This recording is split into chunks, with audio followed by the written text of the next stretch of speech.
Hi, I'm Alexi Pappas. Welcome back to Help Me Please, the segment of Mentor Buffet where I answer your questions. You can send your questions in to the Mentor Buffet Instagram, and please remember to subscribe and follow.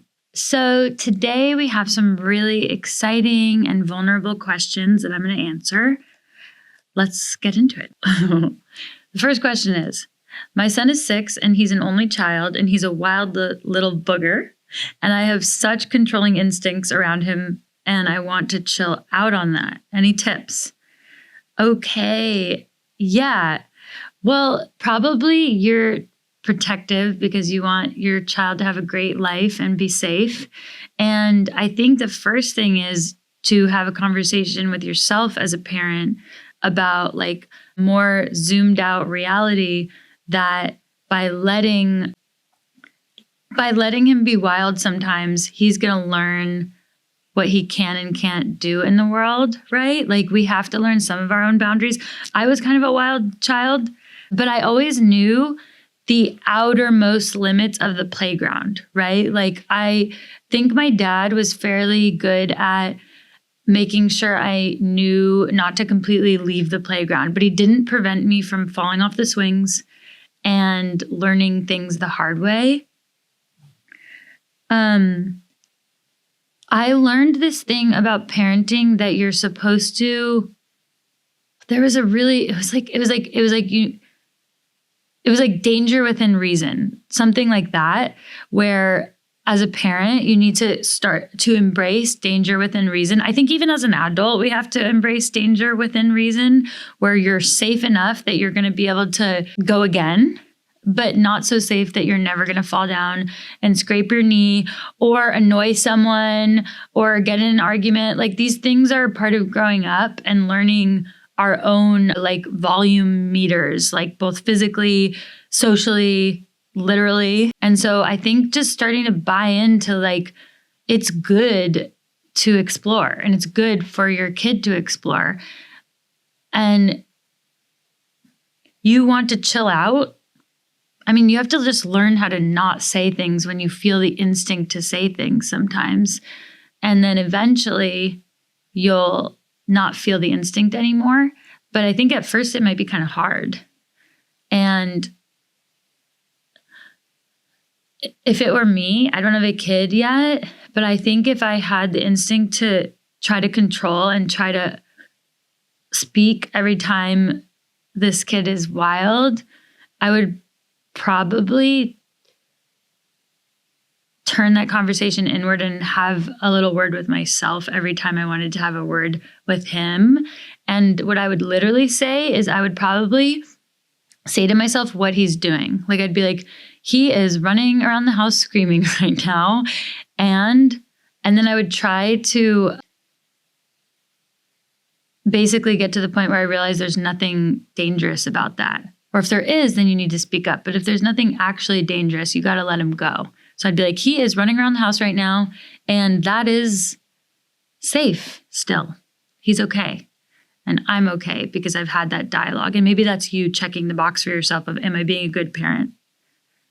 And you are. You care. This also reminds me of my conversation on Mentor Buffet with David Chang, where he was talking about how his perspective on this is wanting his kid or the people he really cares about to get as close to danger as they can to learn the lesson and understand what it feels like without actually being in irreconcilable danger, right? And that's good. And so I think that mentality of it's actually good as long as you can recover.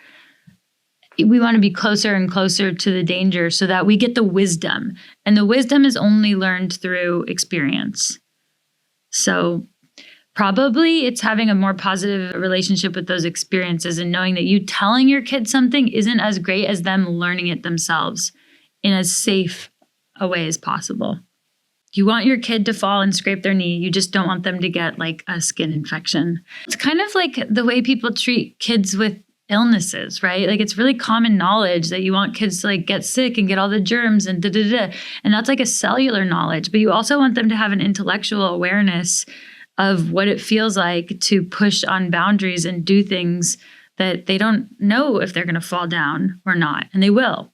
And then they'll learn how to get back up. And that's the real lesson, right? Is kids learning how to get up over and over again, how to recover, how to learn so that they feel like they can do it on their own, right? Because you're trying to protect them, but really what you're trying to do is give them the tools to walk this earth and have a great life without you being there every step of the way. It's also probably not that fun to be in a mode of wild is bad and I need to govern this and I have to put up the fences and also preempt any danger, right? You're not supposed to be like an oracle preventing anything bad from happening because of wildness. And so probably this shift in approach is not only going to be helpful to your child becoming more confident, independent, and living a big life, it's probably going to improve your experience as a parent to be less strict and less focused on preventing wildflower behavior out of a child rather than embrace and maybe start to watch and wonder as they explore the world in ways that are teetering on the edge. You know, I would hope that parenting could be fun because of all the boundaries that a child might push safely. I think the last thing is if you suppress wildness, you might just be suppressing them from feeling feelings that are in there and that are like being processed that they don't have the words for. So it can be really healthy. My dad used to just let me cry it out sometimes, and he would just go, I know. He would like let me do whatever I was doing, crying or exploding in some passionate description of my day. And I think he let me process things as they were happening. Maybe it seemed wild, but I think it helped me, it helped not to suppress. Today, I want to share with you about my new favorite Merrell shoe, the Hut Mach 2 Slide Cozy, which are my go-to for fall and winter. I love these shoes especially for walking my dog Bernini because they're warm, they have grip on the bottom, and I can slide into them really quickly and then run out the door as I chase her down the street, which often happens. They're warm and you can wear them with socks, but you don't have to because they have cozy inside them. And my favorite thing to wear them with are sweatpants. These shoes are also good for the grocery store, getting your mail, and even wearing inside sometimes. I recommend getting a pair for your partner though, because they're probably gonna steal yours. For over 40 years, Merrell has been a global leader in hike. For a limited time, we're partnering with Merrell to give you an exclusive offer of 25% off your first purchase using code MentorBuffet25 when you check out on Merrell.com. Okay, the next question is, how do I get what I want? The way you get what you want is by saying it out loud, figuring out what you actually need to get to your goal, and then ignoring or pushing aside all the things that are extraneous to that goal. Meaning, if you want to go to the Olympics, you don't need to be rich. You need a coach, running shoes, training facilities, races, teammates maybe. And then you need to put in the unglamorous, sometimes work, the repetition, the work that it takes to get you from point A to point B to point C. So you have to put in the work. You have to be sustainable. You need to take care of yourself so that you live to tell the tale.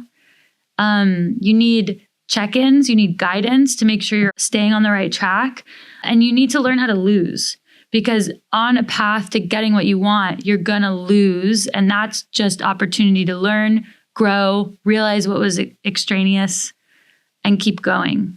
But I will also add, sometimes they say you don't get what you want, but you get what you need. And so if you chase something that you really, really want and it turns out differently than you thought it would or than what you wanted, try and see the situation differently and see what you did get out of it. And you may realize that you actually got what you needed. The next question is, this comes from a professional athlete who we're not going to name by name. I've dreamed of the Olympics since I was 8. I'm 32 now and I've come very close. But now it's time to let go of my Olympic dream because I'm nearing the end of my athletic career.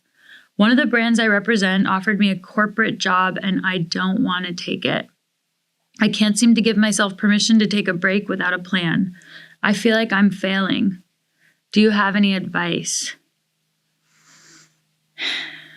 This is a really, really cool question. that makes me feel like I'm speaking to like every teammate I've ever had. What I'm really reading in this question is that you're fatigued and you have lived your whole life chasing results. You have maintained momentum because that's what it takes to be a professional runner, especially. There's very little downtime. And you even have this carrot dangling in front of you to kind of pick up a baton right after your career ends and continue in a way that like is prestigious, is good, is supporting you, and is in the world that you kind of are, you know best. But what it feels like in the language is that you're like fatigued and you're even saying, I can't give myself permission for a break without a plan. And I guess if you were like my best friend, I would ask you, like, do you have the means, whether it's like living with your family somewhere, do you have the means to take some space? Because that's number one, right? If you're in fight or flight and you like need to get a job, I respect that. But if you have the space, that's like a privilege you need to give yourself, because there's people that in their 20s, they took that space. They took a gap year. They took summers, they did things that you may not have done. And so if you have that privilege, I think you need to acknowledge it first, because your anxiety has to do with losing momentum. And I think you need to ground that you're safe to maybe take this space, even if we're going to talk about whether you believe in it or not in a second. But I just want to know, are you cool to take this space? Do you have some time? How much time do you have? 6 months, 2 months, 1 year? Like, what do you feel like you can eat, sleep, have health insurance? What do you have for yourself? And if you have some time, then we can move on to the next part of the conversation, which is giving yourself the chance to take your mind out of wherever I'm sensing you're in right now. I think taking the corporate job at the athletic company is you choosing to have a continued distraction from who you are becoming. So I actually think, rather than think about the break as a break, I think the break is actually the most abundant place for you to figure out where you're going next and what else there is in the world and who you're growing into. So I think you have like maybe the wrong association with your options. The default setting, the thing that would make you think less, would be going into this adjacent world to the world you were just in. And so I think that the harder, better decision for you is the one that's actually going to be the one that leapfrogs your life forward. You think that you're going to lose time by saying no to the corporate job in your athletic world, but I think you're going to gain time in like a year from now. I think you're going to gain 2 years if you give yourself the space to like reload the ideas, to take stock of what you've experienced, and to also get on a perch and see the bigger view of the world. I really believe that, especially at the end of an intense athletic career, you're kind of in this one forest, right? There's trees everywhere. You know the trees, you can navigate this, but you haven't been able to get up on the mountaintop and see, oh, wow, there's this forest I was in. There's also a lake over there. There's another forest. There's so many more forests that I could think about. There's a whole other climate if I really look out. And to let yourself have the time to like recover adrenally, but also see the view that you can't see when you're this close to the world that you've been in. And you seem a little like, like when you've eaten Brussels sprouts like 3 times a week because you were really into them. I did that and I got really, really sick of them. I had to take a break from Brussels sprouts, and now I have a good relationship with Brussels sprouts again and I love them. And it might be that you want to return and be in this athletic world you were in, but by giving yourself this pause, I think you're going to have a healthier perspective and a broadened perspective on what it is that you're going to do with your life next.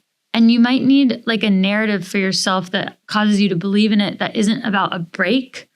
Maybe it's like you're going to do research. You're going to, I don't know, if you have a problem with the word break, then call it something else. Information gathering time, recalibration, leveling up, evolution, business development. You kind of sell yourself short by thinking that the first opportunity that came about is the best one. Like, of course, one of the first opportunities that comes from being a pro athlete in your world is getting a job at a company in your world. I don't mean to like, it's a big deal, but I know a lot of people where this was their next option. It doesn't mean it was the best option. It's just the most obvious, prestigious one that most athletes are faced with when they graduate from their competitive time.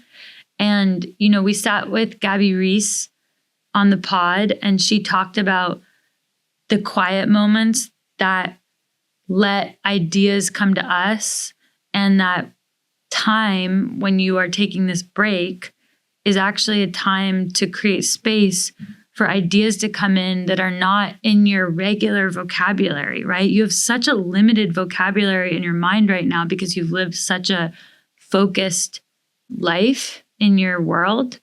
And so the space is actually the most important thing to welcoming in what you don't know exists, or what's hiding in a drawer way in the back of your head, an idea you had before you even became a pro athlete at all. Also, just that you're asking me this question, you're telling me this, like you already know what you want to do. You're just scared to do it. So if you're just asking me for permission to be brave enough to step off the track that you could easily step on right after your pro career, then I'm telling you to definitely do it. Because I knew athletes who did what you seem to not want to do, and it wasn't awesome for them. I know people who actually made a circle around the sun and then made that choice, and it was awesome for them. So do your circle around the sun and then figure out if that's the path that is expansive to you, not just the one that is right in front of you. Here's another lesson that I wish that I knew when I went into my specific world of pro running. I wish somebody told me this, which is that I always thought like, oh, this is such a diversion from any other life. I'm going into something so specific. And when it's done, it's like I went all the way into a deep tunnel that's so specific, and I'm going to have to go all the way out of that tunnel and then find a different world. But the truth is, what you have learned as an athlete, a world-class athlete, is your cells and your mind and your body, your habits have learned how to change. And that's the biggest thing that you gain out of being a professional athlete is you know how to adapt and change and evolve. And on a cellular level, it has nothing to do with just your sport. It is a bigger strength and body of work that exists inside you and has prepared you for this moment you're in right now. You're in a moment right now where you're invited to change again. It's almost like you're back at the beginning of that career, and yet you've already seen yourself do it. You are someone who can change. Your cells know how to do it. You don't have to take the step that's half a step sideways from where you are. You could make a big leap. You could flip around and do a jump and land in the water and then get out. Like there's so many things you can do and that you're already equipped to do. You know, I thought about this a lot as I went from an athlete to a creative person, where I handle those situations in the arts just like I did my athletics. I am so equipped to be whatever it is I'm going to be next because I know how to grow, adapt, change, work with people, be coached, learn, grow. And so do you. It's a surprise you're going to get to live in real time. And maybe it's scary that you're not building towards something you can see. So maybe you need to just like change the lens a little bit and just build toward the next step. And the next step should just be a feeling that you're trying to have or information you're trying to get. It's not about like an objective result right now. And that's different, but it's really good. What you're about to do may not even exist yet. And that is the most exciting thing of all. You're going to be great. And if it's hard, whatever, as long as you can keep moving, that's the only thing you need to be able to do. As long as you can keep moving. Okay, that was Help Me Please. I'm Alexi, and I want to ask you to ask your questions to the Mentor Buffet Instagram.